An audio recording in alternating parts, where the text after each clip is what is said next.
Hello. आज हम करेंगे कुछ प्रैक्टिकल क्वेश्चंस डिमांड चैप्टर के। ओके, तो सबसे पहला क्वेश्चन देखते हैं हम। इसके अंदर क्या है कि इसमें दिया हुआ है दो इंडिविजुअल की डिमांड एक पर्टिकुलर प्राइस पर और इसके साथ मार्केट की डिमांड। ठीक है, और ये अज्यूम किया गया है कि मार्केट के अंदर तीन इंडिविजुअल है। ठीक है, अब हम क्वेश्चन को पढ़ते हैं। फ्रॉम द फॉलोइंग डाटा के हिसाब से regarding individual demand schedules of household A B and market demand. क्या है इसमें? इंडिविजुअल हाउस होल्ड के डिमांड शेड्यूल है। ठीक है, ये डिमांड शेड्यूल है। प्राइस और जहां पे डिमांड को शो किया जाता है वो डिमांड शेड्यूल होता है। तो इंडिविजुअल हाउस होल्ड ए और बी का डिमांड शेड्यूल दिया हुआ है और इसके साथ साथ मार्केट का डिमांड शेड्यूल दिया हुआ है। ठीक है, अब इसमें क्या पूछा है? इन्होंने कहा है prepare the demand schedule of household C. Household C का हमें डिमांड शेड्यूल को प्रिपेयर करना है। ठीक है, एज्यूम किया गया है there are only 3 household in the market के अंदर सिर्फ 3 हाउस होल्ड है, ए बी एंड सी, और हमें क्या करना है? सी का डिमांड शेड्यूल प्रिपेयर करना है। तो अब हम देखते हैं कि कैसे हम ए और बी इंडिविजुअल की हेल्प से और मार्केट डिमांड शेड्यूल की हेल्प से सी का डिमांड शेड्यूल प्रिपेयर करेंगे। ओके, हमारे क्वेश्चन के अंदर क्या गिवन है? दो इंडिविजुअल्स के डिमांड शेड्यूल दिए हुए हैं, इंडिविजुअल ए और इंडिविजुअल बी। इसके साथ साथ मार्केट का डिमांड शेड्यूल भी गिवन है। सिर्फ एक चीज हमें गिवन नहीं है, सी का इंडिविजुअल डिमांड शेड्यूल, उसको हमें प्रिपेयर करना है। ठीक है, तो हम जानते हैं पहले से ही कि मार्केट डिमांड शेड्यूल में जो मार्केट की डिमांड होती है वो क्या होती है? वो कलेक्टिव डिमांड होती है all the consumers of the market, यानी कि जितने भी मार्केट में कंज्यूमर्स हैं उनकी कलेक्टिव डिमांड कर दी जाए, यानी कि उनकी इंडिविजुअल डिमांड को कलेक्टिव कर दिया जाए या फिर एडअप किया जाए या समेटिव कर दिया जाए, तो हमें पता चलेगा कि मार्केट डिमांड है क्या। इसके अंदर क्या है कि दो इंडिविजुअल की डिमांड दे रखी है और मार्केट डिमांड दे रखी है। तो जब दो इंडिविजुअल की इंडिविजुअल डिमांड को हम मार्केट डिमांड से सब्सट्रैक्ट कर देंगे तो हमें यह पता चल जाएगा कि थर्ड इंडिविजुअल जो मार्केट के अंदर कंज्यूमर है उसकी डिमांड क्या है। ठीक है, अब ये तो हमें समझ में आ गया क्वेश्चन को देख के, लेकिन इसका प्रेजेंटेशन कैसे करेंगे वो मैं आपको दिखाता हूं। इसका सॉल्यूशन कैसे होगा? एज वी नो, जैसा कि हम जानते हैं, क्योंकि देखो ये मैं इसलिए लिख रहा हूं शुरू में कि जो एग्जामिनर है, ठीक है, जब वो चेक करेगा तो कम से कम उसको ये पता हो कि जो आंसर लिख रहा है उसको प्रॉपर नॉलेज है। हो सकता है कि बच्चे ने किसी और में से देख के लिख लिया हो, है ना, सॉल्यूशन। तो ये स्टेटमेंट लिखना जरूरी है कि मार्केट डिमांड होता क्या है, उसी के बेस पे हम लोग ये क्वेश्चन जो है वो सॉल्व कर रहे हैं, तो इसको लिखना जरूरी है। एज वी नो,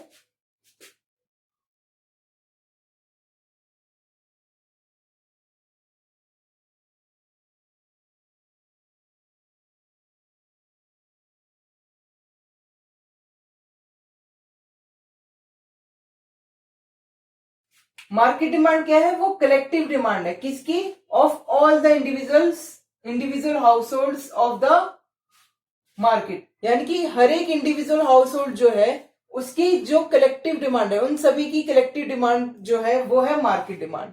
ठीक है, सो इसीलिए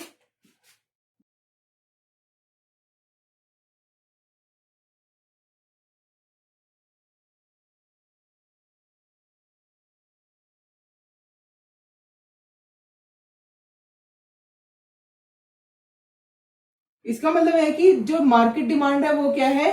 वो है demand of individual A plus demand of individual B plus demand of individual C. तो इन सब की जो कलेक्टिव डिमांड है वो है मार्केट डिमांड हमारी। ठीक है, अब यहां से हमारा सॉल्यूशन शुरू होता है। सो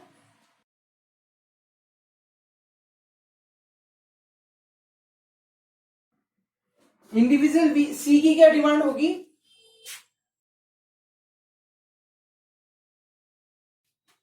माइनस मार्केट डिमांड में से सब्ट्रैक्ट कर देंगे किसको,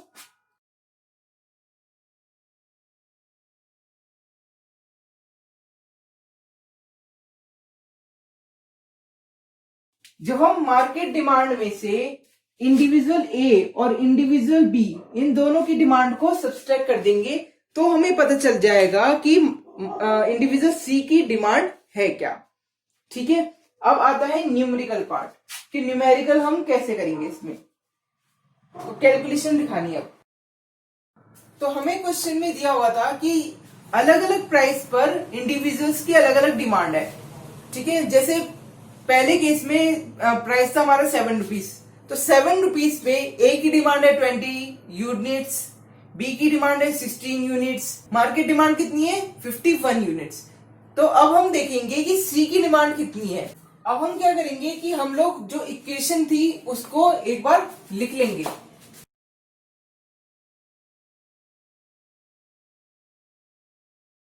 ठीक है, अब मैंने इस इक्वेशन को नाम दे दिया 1, इक्वेशन नंबर 1। ठीक है, अब मैं क्या करूंगा, हर एक प्राइस पर सी की डिमांड को निकालूंगा। एट प्राइस 7 प्राइस पर मुझे पता है मार्केट डिमांड कितनी है, मार्केट डिमांड है हमारी 51 यूनिट्स। इंडिविजुअल ए की डिमांड कितनी है 20 यूनिट्स और इंडिविजुअल बी की डिमांड कितनी है 16 यूनिट्स।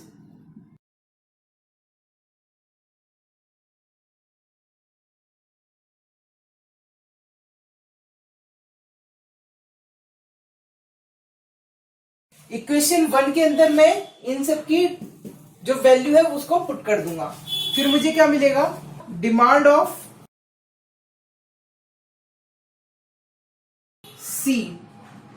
सी की डिमांड मिलेगी at price 7 equals to market demand, वो क्या है 51 units, minus demand of A की डिमांड 20 यूनिट्स, माइनस बी की डिमांड कितनी है यहां पे 16 यूनिट्स।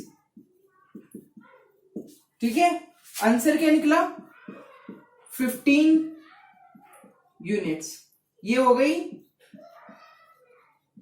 डिमांड ऑफ सी की डिमांड एट प्राइस 7 रुपीज 7 रुपए के प्राइस पर सी की डिमांड कितनी है 15 यूनिट्स की। ठीक है, इसी तरीके से हम सी की डिमांड अगले प्राइस पे भी निकालेंगे। अगला प्राइस क्या है हमारा 8 एट प्राइस 8। ठीक है, इसी चीज को हम दोबारा लिखेंगे एट प्राइस 8 रुपए के प्राइस पर मार्केट डिमांड कितनी है हमारी 46 यूनिट की मार्केट डिमांड है। इंडिविजुअल ए की डिमांड कितनी है 18। ठीक है, और इंडिविजुअल बी की डिमांड कितनी है 15। अब हम इसको दोबारा लिखेंगे कि put value of market demand, A's demand और बीज डिमांड, बी की डिमांड को, मार्केट डिमांड को, ए की डिमांड को और बी की डिमांड को, इन तीनों की डिमांड की वैल्यू को हम इक्वेशन नंबर 1 में लिख देंगे। ठीक है, उसके बाद हमें क्या मिलेगा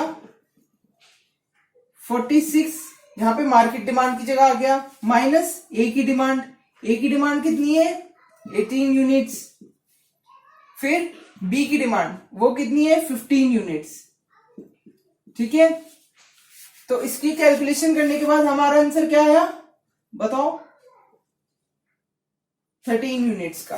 ठीक है, तो एट प्राइस 8 सी की डिमांड कितनी हो गई 13 यूनिट्स। ठीक है, ऐसे ही हम प्राइस 9 पे निकालेंगे। 9 रुपए के प्राइस पे एट ₹9 हमारी मार्केट डिमांड कितनी है बताओ 39 यूनिट्स। ठीक है, ए की डिमांड कितनी है 16 यूनिट्स, बी की डिमांड कितनी है 12 यूनिट्स। ठीक है, अब हम दोबारा मार्केट डिमांड, ए की डिमांड और बी की डिमांड, इन सब की वैल्यू को इक्वेशन नंबर 1 में पुट करेंगे। तो उससे हमें सी की डिमांड कितनी मिलेगी, मार्केट डिमांड है 39 यूनिट्स की, ए की डिमांड है 16 यूनिट्स की, बी की डिमांड है 12 यूनिट्स की। ठीक है, जब मैंने इसको वैल्यू को पुट करा तो मेरा आंसर कितना आया बताओ, 11 यूनिट्स। ठीक है, 11 यूनिट्स जो है वो सी की डिमांड है एट प्राइस 9। ठीक है, 9 रुपए के प्राइस पर सी की डिमांड अब हो गई 11 यूनिट्स की। अब हम देखते हैं 10 रुपीज के प्राइस पर सी की डिमांड क्या है। एट प्राइस 10 मार्केट डिमांड क्या है 32, ए की डिमांड क्या है 13, बी की डिमांड क्या है 10। ठीक है, अब हम क्या करेंगे, पुट करेंगे वैल्यू को मार्केट डिमांड की, इंडिविजुअल ए की डिमांड की और बी की डिमांड की इक्वेशन नंबर 1 में। तो हमें क्या मिलेगा, मार्केट डिमांड है 32 यूनिट्स, ए की डिमांड है 13 यूनिट्स और बी की डिमांड है 10 यूनिट्स। ठीक है, आंसर कितना आया 9 यूनिट्स का। तो एट ₹10, 10 रुपए के प्राइस पर इंडिविजुअल सी की अब डिमांड हो गई 9 यूनिट्स की। तो ये तो हमें पता चला कि इंडिविजुअल सी की डिमांड जो है वो अलग अलग प्राइस पे कितनी है। ठीक है, अब हम इसका बना देंगे शेड्यूल। ओके, अब उन्होंने कहा है कि इंडिविजुअल सी का डिमांड शेड्यूल बनाओ। ठीक है, तो ऐसा भी कर सकते हैं हम, जैसे क्वेश्चन के अंदर दिया हुआ था बस सी की जगह डैश डैश दिया हुआ था सी की डिमांड पे, तो या तो हम पूरा का पूरा शेड्यूल बनाते हैं या फिर हम सिर्फ इंडिविजुअल सी का शेड्यूल बनाए। ठीक है, तो मैं इस केस में इंडिविजुअल सी का शेड्यूल बना के दिखाता हूं आपको। प्राइस किसमें है, रुपीज के अंदर है, इंडिया की करेंसी है। तो उसके बाद इंडिविजुअल सीज डिमांड शेड्यूल। ठीक है, अगर सिर्फ सी का शेड्यूल मांगा है तो हम ऐसे बना के दिखाएंगे। ओके, सिर्फ सी का शेड्यूल मांगा है तो इसके अंदर मैं क्या बता दूंगा, ये देखो इस डिमांड शेड्यूल में मैं क्या दिखा रहा हूं, इंडिविजुअल डिमांड, सॉरी ये इंडिविजुअल डिमांड है, क्योंकि इसी टेबल को हम बोलेंगे demand schedule. C's demand schedule, C का डिमांड शेड्यूल। ठीक है, इसमें प्राइस क्या है हमारा, एक है 7 रुपए, 8 रुपए, 9 रुपए और एक है 10 रुपए। ठीक है, जब 7 रुपए प्राइस था तो इंडिविजुअल सी की डिमांड कितनी थी बताओ, 15 यूनिट्स। यहां पे मैं लिख देता हूं इन यूनिट्स। तो 15 यूनिट की डिमांड थी इंडिविजुअल सी की जब प्राइस था 7 रुपीज। प्राइस जब हुआ ज्यादा तो इंडिविजुअल सी ने डिमांड को क्या कर दिया, कम। ठीक है, अब डिमांड कितनी हो गई 13, 8 रुपए के प्राइस पर डिमांड कितनी है 13। जब प्राइस 9 रुपए हुआ, 1 रुपया और बढ़ा तो इंडिविजुअल सी ने डिमांड और कम कर दी, उसको लगा महंगा है तो अब उसने डिमांड कर दी 11 यूनिट्स की। अब आया प्राइस 10, जब प्राइस 10 हुआ तो इंडिविजुअल सी ने डिमांड दोबारा कम कर दी, अब हो गई डिमांड हमारी 9 यूनिट्स। ठीक है, तो ये तो है इंडिविजुअल सी का डिमांड शेड्यूल। अगर मुझे कहा जाता है कि पूरा मार्केट शेड्यूल बनाओ, मार्केट डिमांड शेड्यूल बनाओ, तो हम देखो कैसे बनाएंगे। प्राइस का कॉलम तो वही का वही रहेगा, बस इसमें इंडिविजुअल के कॉलम में ए और बी का इंडिविजुअल और इंक्लूड कर देंगे और मार्केट डिमांड का कॉलम एक और इंक्लूड कर देंगे।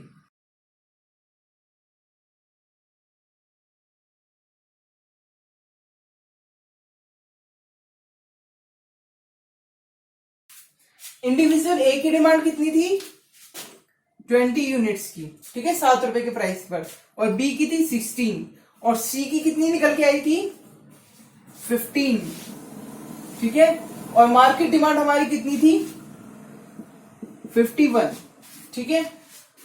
जब प्राइस हो गया 8 यानी कि 1 रुपए बढ़ गया, तब ए की डिमांड कितनी हो गई कम, ठीक है, कम हो गया, कितनी हो गई 18। बी की डिमांड कितनी हो गई, बी की डिमांड हो गई 15। सी की डिमांड कितनी हो गई 13। डी और मार्केट डिमांड कितनी हो गई हमारी 46, ठीक है। अब आ गया 9 रुपीज पे प्राइस बढ़कर, तो ए ने डिमांड और कम कर दी, तो ए की डिमांड हो गई 16, ठीक है, ए की डिमांड कितनी हो गई 16। बी की डिमांड कितनी हो जाएगी 12, बी की डिमांड हो जाएगी 12। सी की डिमांड कितनी हो जाएगी 11, ठीक है, सी की डिमांड हो जाएगी 11, और मार्केट डिमांड कितनी हो जाएगी 39, ठीक है।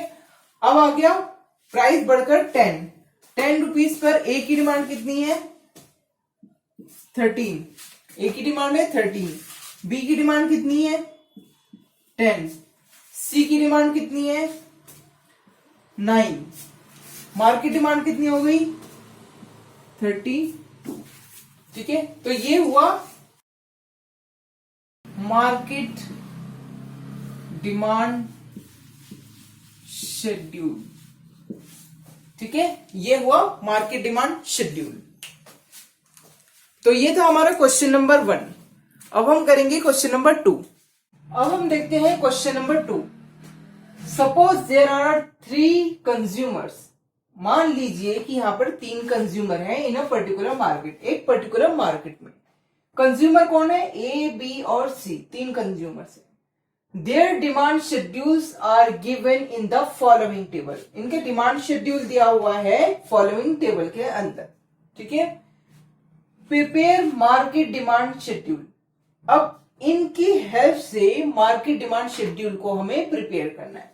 तो अब हम जानते हैं कि मार्केट डिमांड जो है वो कलेक्टिव डिमांड है ऑल द कंज्यूमर्स की, यानी कि जितने भी कंज्यूमर हैं मार्केट के अंदर उनकी सबकी डिमांड को कलेक्टिव कर दिया जाए तो हमें पता चल जाएगा कि मार्केट डिमांड होगी क्या।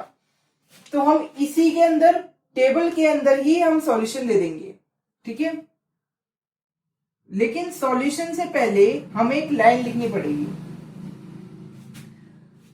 एज वी नो, जैसा कि हम जानते हैं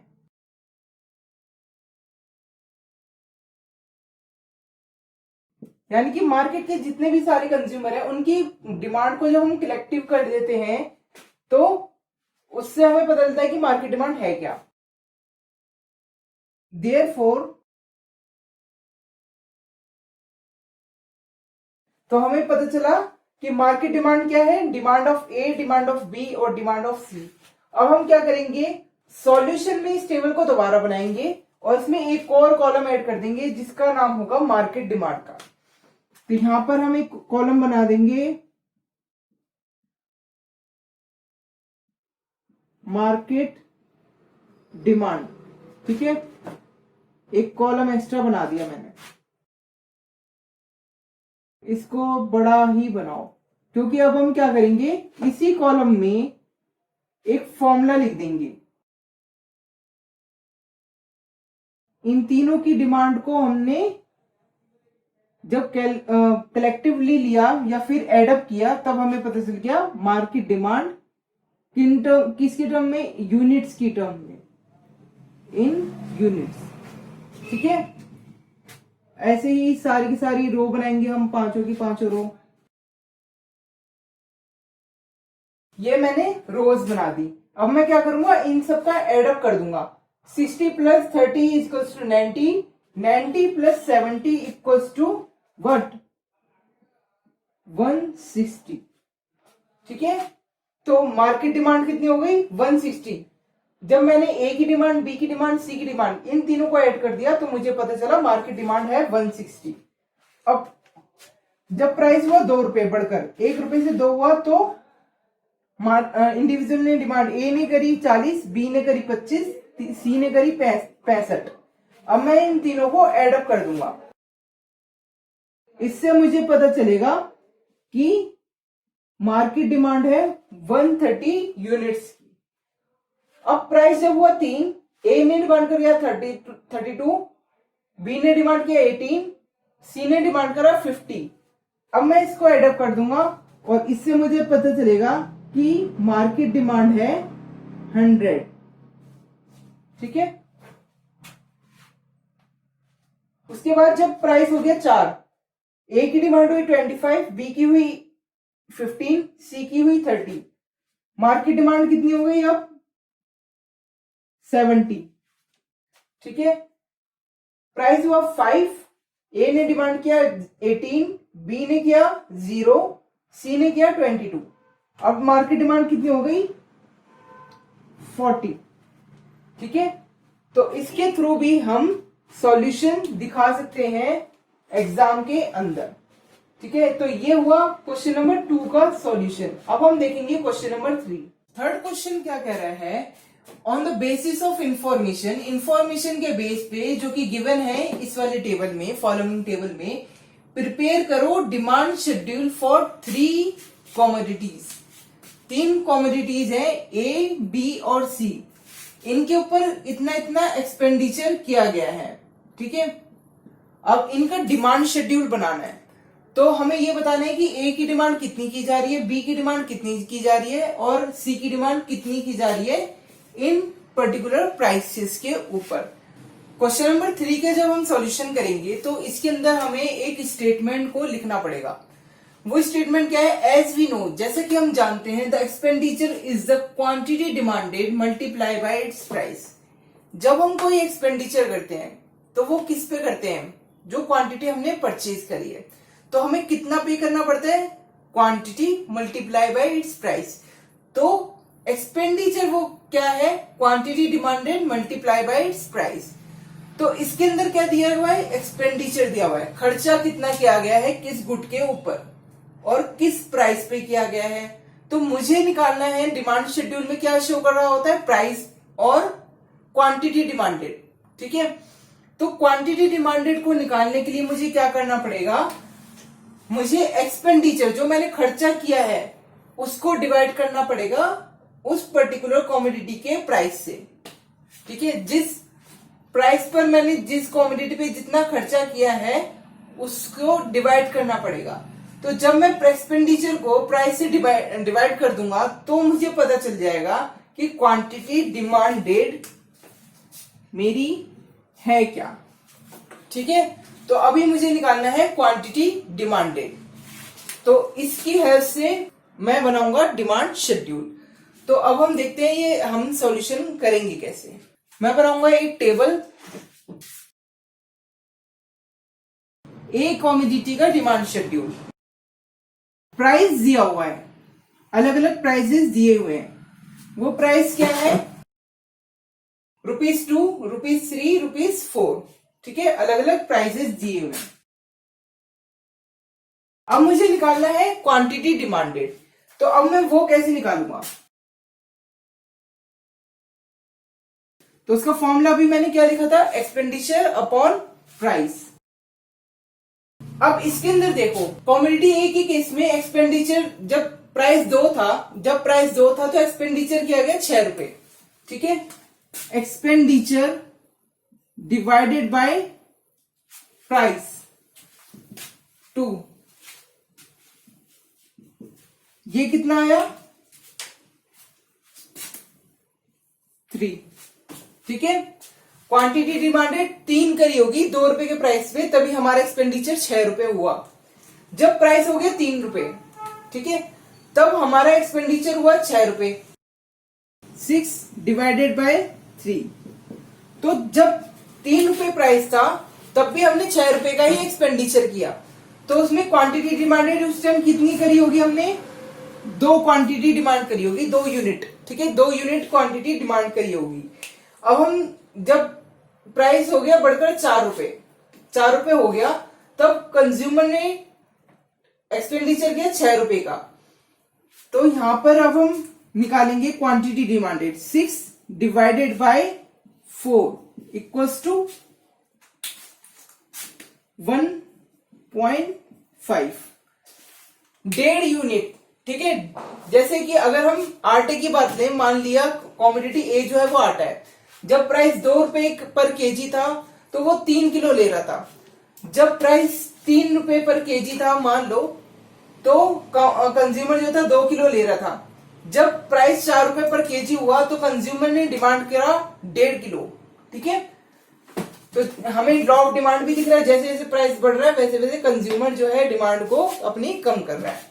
बाय द वे, वैसे यहाँ पर हम क्वांटिटी डिमांडेड ही निकालने हैं, तो ये क्या है, डिमांड शेड्यूल है। डिमांड शेड्यूल हमें क्या दिखाता है, प्राइस और क्वांटिटी डिमांडेड के बीच में रिलेशन, और वही हमने यहाँ पर दिखाया। ऐसे ही हम निकालेंगे कॉमोडिटी बी का डिमांड शेड्यूल। ठीक है, जब हमारा प्राइस था 2, तो कंज्यूमर जो था बी पर कितना खर्च करता था, 6 रुपए। ठीक है, तो यहां पर क्या होगा, 6 divided by 2 equals to what, 3 units. ठीक है, तो जब बी कॉमोडिटी का प्राइस जो है वो 2 रुपए था, तो कंज्यूमर 3 यूनिट खरीदता था कॉमोडिटी बी की।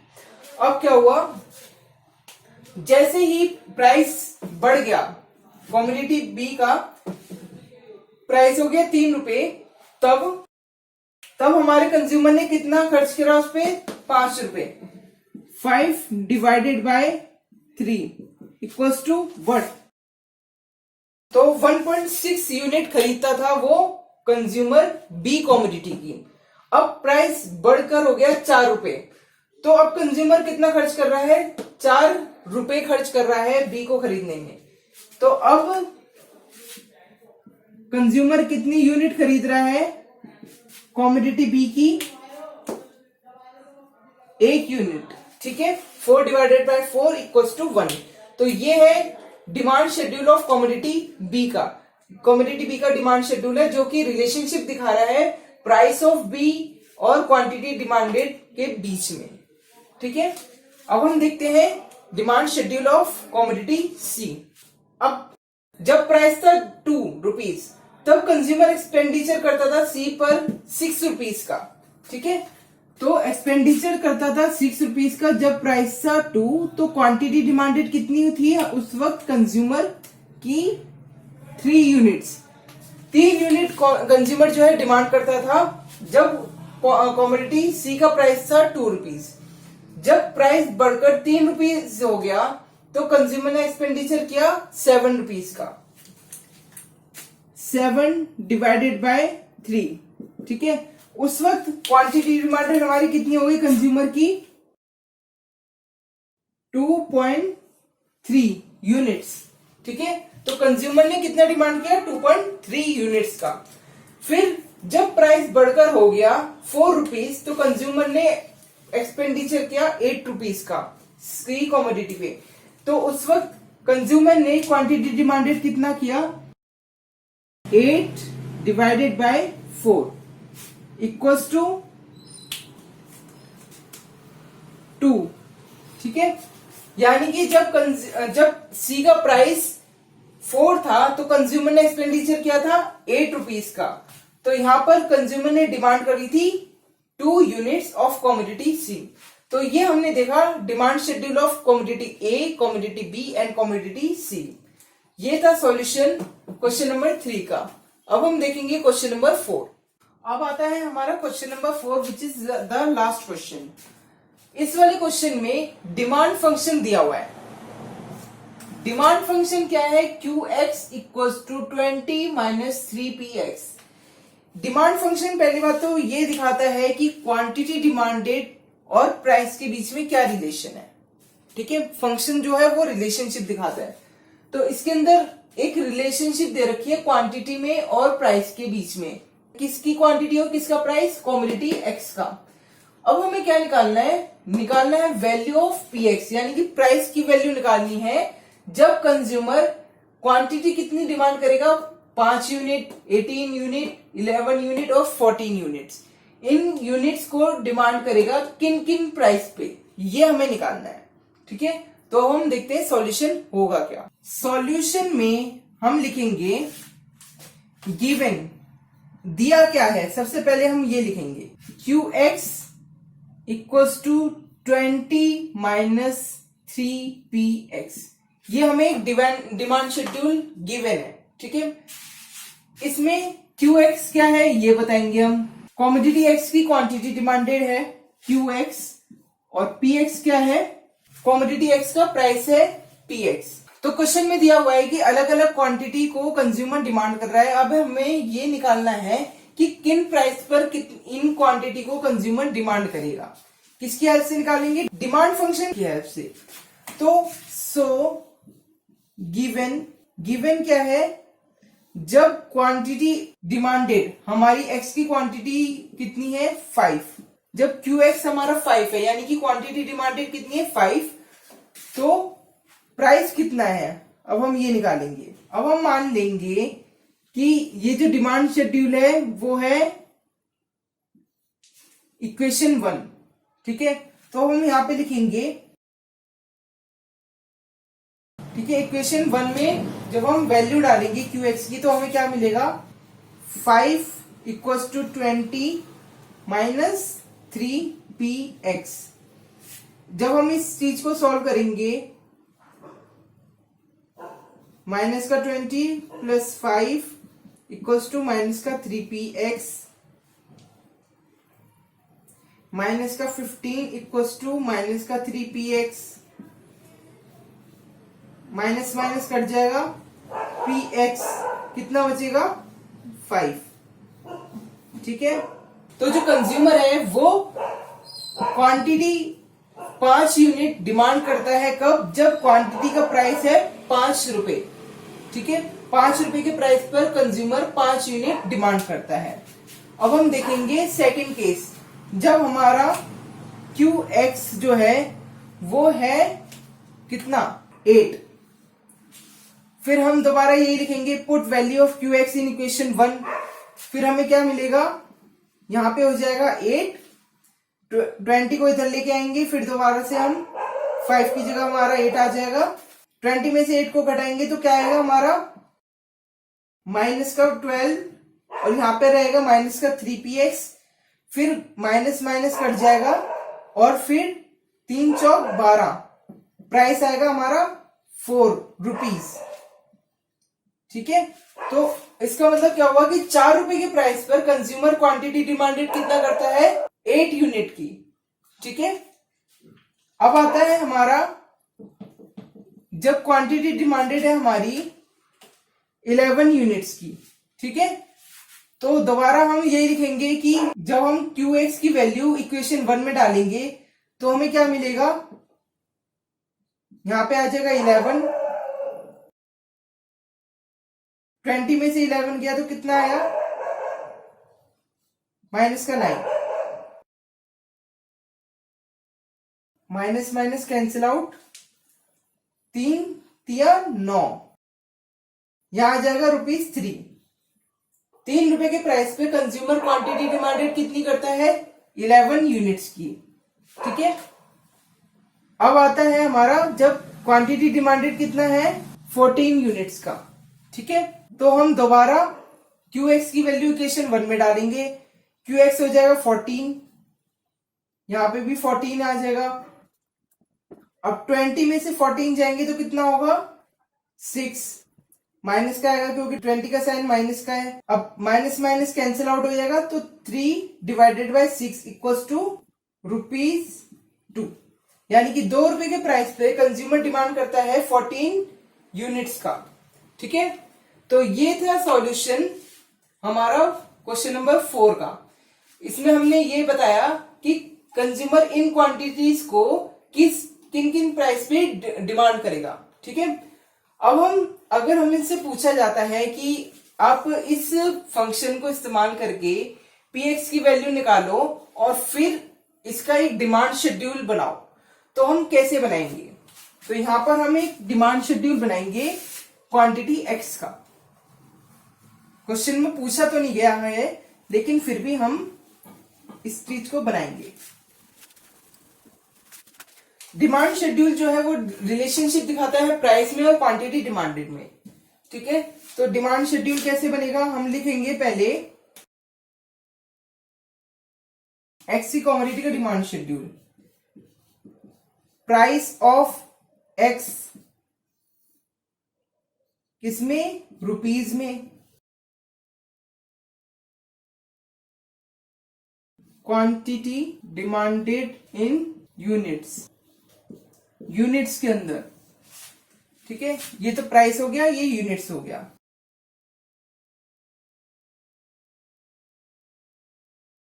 तो हमने क्वेश्चन में देखा कि जब हमारा प्राइस था 2 रुपीज तो हमारा कंज्यूमर डिमांड करता था कितनी, 14 यूनिट्स की, ठीक है।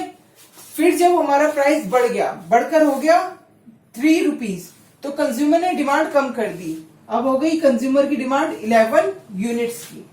फिर हमारा प्राइस दोबारा बढ़ गया, फिर जब हुआ कमोडिटी एक्स का प्राइस 4 रुपीज तो कंज्यूमर ने क्वांटिटी डिमांडेड कम कर दिया, और अब कितना हो गया, 8 यूनिट्स का, ठीक है। फिर दोबारा प्राइस बढ़ा, हो गया वो बढ़कर 5 रुपए, तो अब क्वांटिटी डिमांडेड कितना है, 5 यूनिट्स का। तो ये है demand schedule of commodity x. That's it.